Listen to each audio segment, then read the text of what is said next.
Estamos de volta com o programa Mesa de Negócios, que hoje discute as oportunidades e desafios gerados pelas lojas virtuais. O comércio eletrônico vai se tornar a principal fonte de venda para as lojas que hoje atuam de forma tradicional? Nosso debate tem a participação de um consultor de empresas, de 3 empresários que têm negócios na internet e de 2 especialistas em criar sites e viabilizar soluções para o comércio através da internet.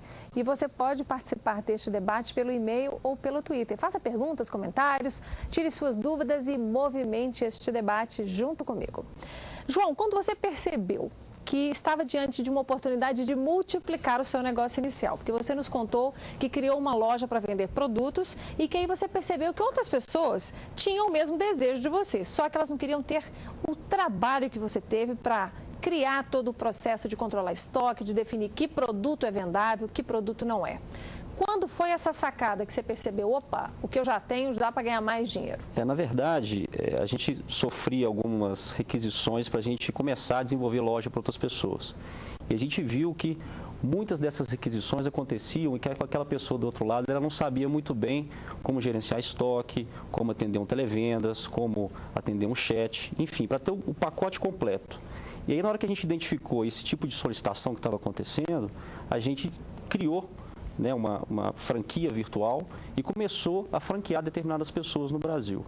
Então, hoje a gente tem por volta de 30, 40 pessoas no Brasil que são franqueados nossos, que são pessoas que empreenderam na internet e que a gente auxiliou essas pessoas a como dar o passo para o mundo virtual. Quando você abriu o seu site, o primeirão lá, que foi o embrião de tudo, quantos produtos você colocava no ar para serem vendidos? Eram no máximo 10, 15 produtos. Só isso? Isso já viabilizou a abertura da loja? Isso. Na verdade, os 2 fundadores da loja, São Carlos e o Davi, que não estão aqui hoje, eu entrei na sociedade 2 anos depois, até para poder iniciar esse processo que eu te falei de venda de franquias, né?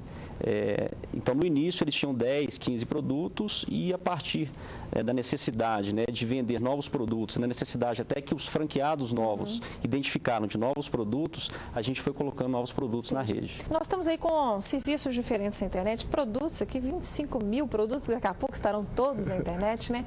Carro, helicóptero, sapatos, relógios, CDs, livros, tudo se compra pela internet hoje.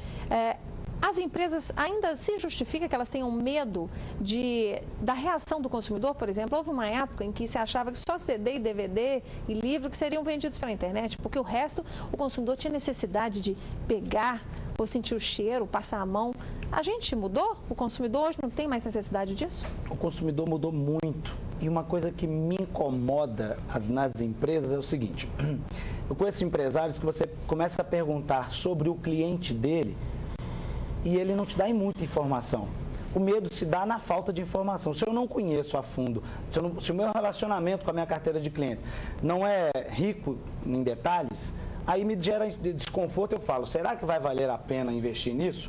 Se eu conheço a minha carteira de clientes, é o que ele fez. Ele usou de uma estratégia para estudar o comportamento da carteira dele, para saber o seguinte: que medidas eu tomo, quais itens eu vou colocar lá. E um detalhe, né? O Paulo revelou uma coisa que é tão usual, que está ali nos arquivos da empresa, que está acessível. Sim, não precisou de fazer uma pesquisa grande de mercado, nada muito difícil, né?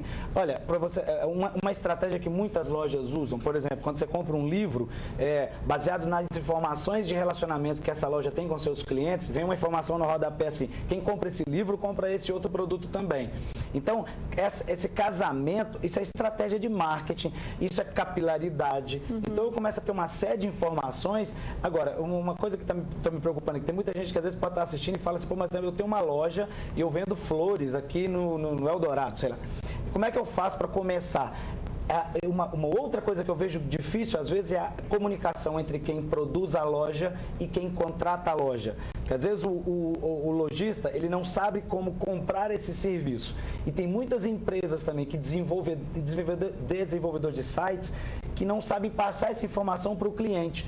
Às vezes o cliente fala comigo assim, às vezes eu tenho um cliente de consultoria que fala assim: mas eu não estou sabendo comprar, mas ele também não sabe vender. Porque, às vezes, você tem muitos tecnólogos, então ele começa a perguntar com traquejos do técnico e, às vezes, o relacionamento. E aí, uma dica para quem desenvolve site: vá até o lojista, às vezes querem muito que a gente vá lá neles, né? Quer dizer, sai da toca.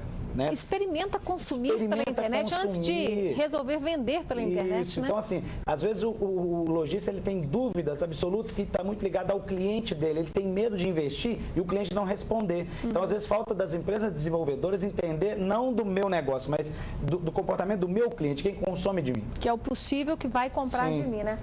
Nós fechamos aqui o bloco anterior com uma pergunta para vocês. Custos de um site. Quem hoje tem um site para vender, né? Um site de e-commerce, um site que tenha que ter formas de pagamento, um site que viabilize o uso de cartão de crédito, de boleto. Quanto custa isso para se ter uma loja virtual? Inácio, hoje você tem opções que você pode alugar a partir de R$50 por mês. Você consegue trabalhar uma loja que você vai estar um pouco limitado, talvez, vai ter algumas limitações, mas você começa. R$50 por mês, eu já posso começar a ter uma experiência? Isso. Sim, e aí talvez você não vai ter o auxílio, que é o que o William prega muito bem, e você pode ficar muito perdido. Isso que é importante das empresas de desenvolvimento auxiliarem nesse sentido para te direcionar para que serve cada recurso que foi colocado dentro daquele sistema, como você pode tirar o melhor proveito daquelas informações do site para gerar cada vez mais vendas. A razão de ser daquilo, né? Exatamente. Tiago, e você? Quais as suas experiências de preço com os clientes? O que eles têm buscado, assim? Bom, geralmente os clientes procuram uma estrutura mais barata, vamos dizer assim, né? Para quê? Para ele até para ele sentir. Investir o mínimo possível, quer investir o mínimo possível. Mas a loja virtual ela te dá essa possibilidade, porque você pode incrementar ela ao longo do tempo, né? Então E por exemplo, no caso do pagamento, né? Existem soluções que permitem que uma central, aí vocês me corrijam, por favor, que uma central de pagamentos que tenha todas as bandeiras de cartão de crédito, ela possa ser compartilhada por várias lojas diferentes. É assim que acontece? Sim, existe, né, empresas que oferecem esse serviço, que colocam no site várias bandeiras e você pode estar lá parcelando em várias e você recebe esse dinheiro à vista, né? Luiz, como é que funciona isso então? Então, por exemplo, eu quero compartilhar, eu quero entrar em um lugar gastando o mínimo possível, obviamente eu vou ter que compartilhar de estrutura com outras empresas, e aí eu estou pagando lá, mas quem fez o acordo com o cartão de crédito foi a pessoa que desenvolveu aquele portal ali. O boleto para mim que estou comprando consumidor, vai no nome da minha empresa que estou vendendo ou na empresa que está recebendo? Como é que funciona isso? Essa é uma solução muito usada, inclusive por quem está começando. É comum o pessoal utilizar soluções desse tipo na internet. Então você não precisa fazer vínculo com cartão de crédito nenhum. Então existem soluções que é possível serem integradas nas lojas virtuais, no qual ele faz um simples cadastro na internet com essa empresa, vai ter a disponibilização dele, cartões de crédito, boleto, e esses cartões são recebidos e toda a segurança é por conta dessa empresa, certificados digitais, inclusive. Mas essa solução ela é duradoura ou depois que a empresa começa a crescer, ela é desejável que tenha uma solução Exatamente. própria? O custo dela não é o melhor. Tá? É comum as pessoas começarem nela e depois, fazendo contas, vão saber que estão pagando um pouco mais caro. E existem alguns negócios... Mas qual a vantagem de eu, no futuro, sair dessa solução? Reduzir custos na sua venda. Eles te cobram porcentagem sobre a sua venda. Então você pode migrar por soluções. Você está comissionando aquele que negociou com o cartão de crédito. E você pode passar a ter taxas menores, tendo outros tipos de contratos com outras soluções. Entendi. O pessoal demora muito para sair dessa solução? As pessoas para quem você já desenvolveu os sites, Thiago? Bom, ainda não. Só ainda fica empurrando nessa vai empurrando até na hora que tocar no bolso, eu acredito que vai... Acorda. E aí faz um investimento próprio de ter a sua própria loja virtual. Eu quero voltar aqui no próximo bloco, no assunto que eu vou começar com você no próximo bloco, Paulo, falando de como é que se faz para você não deixar, no seu caso que tem loja real, que a loja virtual perca a identidade, porque na questão do estoque, ela vai lá e usa da loja real, como é que fica isso, contabilmente falando? Dá para compartilhar como se fossem bons irmãos ali? Ou tem que separar o que é estoque da loja real do que é uma loja virtual? Como é que funciona isso para a receita? Como é que funciona isso para o comércio, legalmente falando? Esta conversa sobre as lojas virtuais, o comércio eletrônico, continua a seguir. Fique ligadinho aqui no nosso programa Mesa de Negócios e participe. Aproveite o intervalo aí para dar uma corridinha lá no seu computador, pegar o seu celular e nos mandar aí um e-mail no tv@mesadenegócios.com.br ou então usando o Twitter. E você participa comigo aqui no estúdio, ok? Dentro de 2 minutos estaremos de volta. Até já.